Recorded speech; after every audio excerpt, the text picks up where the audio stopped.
This is not a joke. I genuinely do believe Kite Man to be one of the greatest characters ever produced in all of fiction, and I'm going to tell you why. Starting off as a joke villain whose catchphrase was none other than Kite Man, hell yeah, Kite Man was a laughingstock to anyone who had heard of him. It was only when we learned of his tragic backstory, the disturbing reason behind his ridiculous identity, that people started to switch up on him, appreciating him as a genuinely compelling character. Now, my good friend Comic Drake already made a well put together video covering this topic, and so I was going to just re-upload his video without acknowledging it and watch all the confused people in the comments, because what else can I say that he hasn't? But then I started to look closer at Kite Man, and what he represents. Because while on the surface he may just be a man with a kite, underneath he's someone we can all aspire to. A symbol of love, hard work, and perseverance over trauma. It sounds like I'm taking the piss, but I am 100% serious. Kite Man was created by Bill Finger and Dick Sprang, first appearing in the 1960s as a stupid one-off Batman character.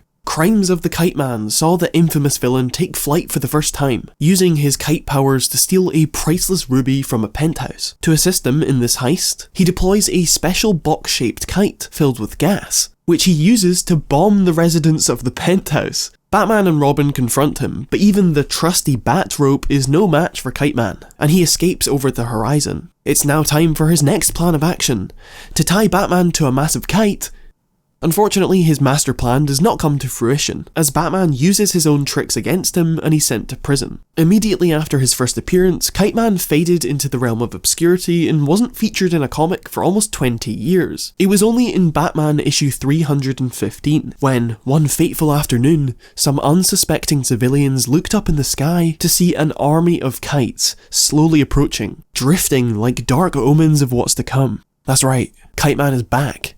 Bitch. This time he's stealing money from an airline company, once again using crimes against humanity to accomplish his task. However, he is yet again outsmarted by Batman, and Kite Man meets the same fate as last time. Over the next few decades, Kite Man would make the odd appearance now and then. He was in one story where he crashed into a tree, he had a minor appearance in the Young Justice series, but it was never anything significant. Nothing to substantiate the title of greatest villain of all time. But then, in 2006, almost 50 years after his first appearance, Kite Man would make his triumphant return. You see, there's this guy called Bruno Mannheim. He's this big, scary crime boss, and he's trying to expand his criminal empire, and so he's rounding up a bunch of supervillains and offering them a place in his gang. However, if they say no, if they refuse to join him, he will beat them to death. Call it an aggressive business strategy, but it seems to be pretty successful, with his empire spreading exponentially, and what the fuck?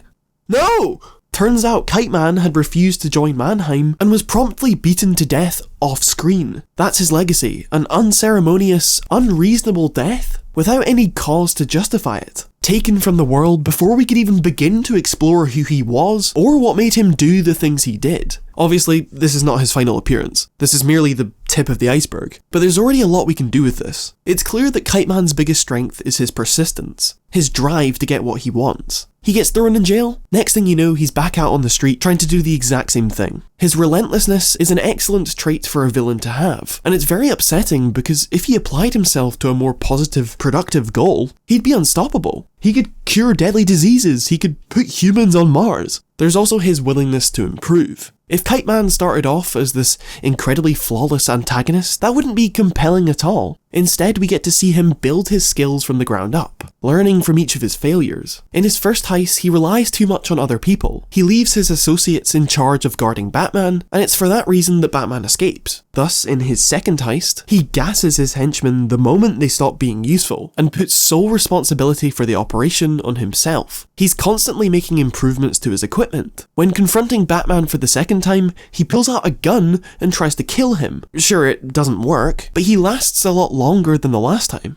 And despite the comical, campy nature of it all, this provides a very realistic lesson to us. Kite Man didn't sit around spending years trying to figure out how to be the perfect supervillain. He threw himself into the deep end and used his practical, real-world experience to learn from. He didn't let his own incompetence hold him back. He embraced it. Have you got dreams you want to fulfill, but you're scared of failure or what people are going to think? You want to make art, music, movies, fucking YouTube videos? Be like Kite Man. Just start doing it and accept you're gonna suck for a while. What's more, despite being a scumbag, civilian-bombing criminal, Kite Man is a man of principles. When threatened with a brutal death, Kite Man stood by those principles and rejected Mannheim's offer, refusing to compromise who he was. Now, we have no way of knowing how he acted in his last moments, whether he managed to put up a fair fight or if he was just killed instantly. But I'd say it doesn't matter. Either he refused to go down quietly and fought until the bitter end, or he refused to fight back as to not give Mannheim the satisfaction. Both fates are equally commendable, as he'd rather die standing than live kneeling. So, if someone's trying to pressure you into something you don't want to do,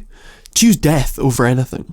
But this is Kite Man we're talking about. Not even death is enough to stop Kite Man. In case you don't know, every few decades, DC like to reboot their universe, usually through some sort of in-universe event. In this particular instance, The Flash accidentally messes up the timeline, and the entire DC universe is renewed. Every character gets a fresh start, including Kite Man.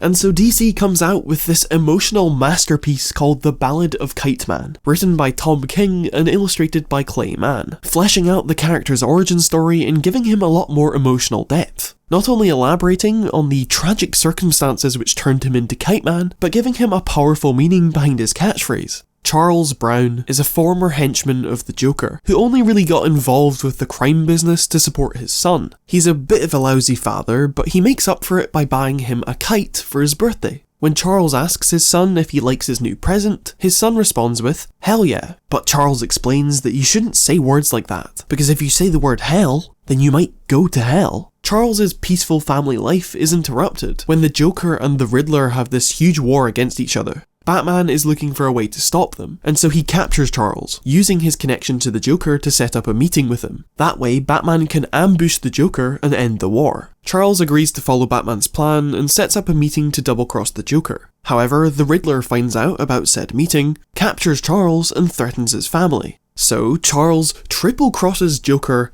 and Batman and tells the Riddler the details of the meeting. However, he then quadruple crosses Joker and Batman and the Riddler when he tells Batman about the Riddler. Basically, all parties involved now know about this meeting, and so when it finally does happen, it's a total war zone, and Batman is unsuccessful in taking down either of the two villains. Unfortunately for Charles, he's now betrayed both the Joker and the Riddler, making him enemy number one. For the Joker's revenge, he straps Charles to a suicide bomb and sends him to blow up Batman. When Charles tries to activate the device, it turns out to be a fake, one of Joker's tricks to psychologically fuck with him. The Riddler is not so forgiving, and laces Charles Jr.'s kite with poison. Thus, Charles is forced to watch as the poison consumes his son and the life slowly drains from him. What makes things even worse is that his son believes it's his own fault for using the word hell, and spends his last moments genuinely believing that he's about to go to hell. What an abhorrent, sickening tragedy. Some could call it karma, but you know what? It wasn't even to get revenge on Charles per se. The Riddler uses Charles' son as a sacrificial pawn to guilt-trip Batman. This is all about getting back at Batman for arranging that meeting. If Batman hadn't chosen Charles, if he hadn't persuaded him to meet with the Joker, Charles' son would still be alive. And so, in a moment of sheer determination and liberty, he takes that kite that he bought for his son, the symbol of their bond together, their love that was torn apart by the Riddler, and reshapes it, repurposing his grief into something more. Blaming both the Riddler and Batman for what happened, Charles thinks, okay, enemy of my enemy is my friend. Who's the enemy of both Riddler and Batman? The Joker. Sure, he may have strapped him to a bomb, but the past is in the past. And when Joker opens his door, he's presented with a brand new ally, Kite Man. When the Joker questions the legitimacy of this bold, newfound identity, Kite Man reassures him with 2 words. Hell yeah. Kite Man gets a somewhat happy ending, well, happier than burying his firstborn. By double-crossing the Joker and triple-crossing the Riddler, again, he manages to come out on top, using his skills to secure a victory against both sides in the war, and standing triumphant against the man who murdered his son. And while it's not canon to the comics, he's dating Poison Ivy in the Harley Quinn show. So, yeah, pretty happy ending to me. Now, Kite Man has been broken down and built back up again and again, but not once has he ever compromised who he is. He wears that costume with the utmost confidence and pride. Even that catchphrase is the pure representation of being content with your own identity. I said he was a lousy father, but it's in our darkest moments where our true character shines through. He's there for his son at the end, reassuring him and making his last moments the best they can possibly be given the situation. And he carries that love for his son, even though people will take him as a joke, even though he will be belittled at every turn. His love triumphs overall. Charles Brown hits rock bottom. Not only does he suffer unimaginable grief, he's forced to work alongside the man who murdered his son, and his whole existence is deemed a joke. But despite all this, he manages to bounce back. For those of you who've experienced a similar level of trauma and made it out the other end, good for you. What, you think you're fucking special? But for those who aren't quite there yet, your boy Kite Man is right there with you. This isn't some cheesy lesson of, oh, it gets better, oh, everything will work out in the end. No. Sometimes life just hates you. And you know what you do with all that pain and suffering, all that undeserved misery? You hold it tight in your heart and you say, fuck it. Kite Man. Hell yeah. Does he jump off buildings attached to a kite? Does he fly so gracefully through the night? Does he burgle millions? Does he gas civilians? That's my boy, Kite Man. It's fun, Kite Man, bitch.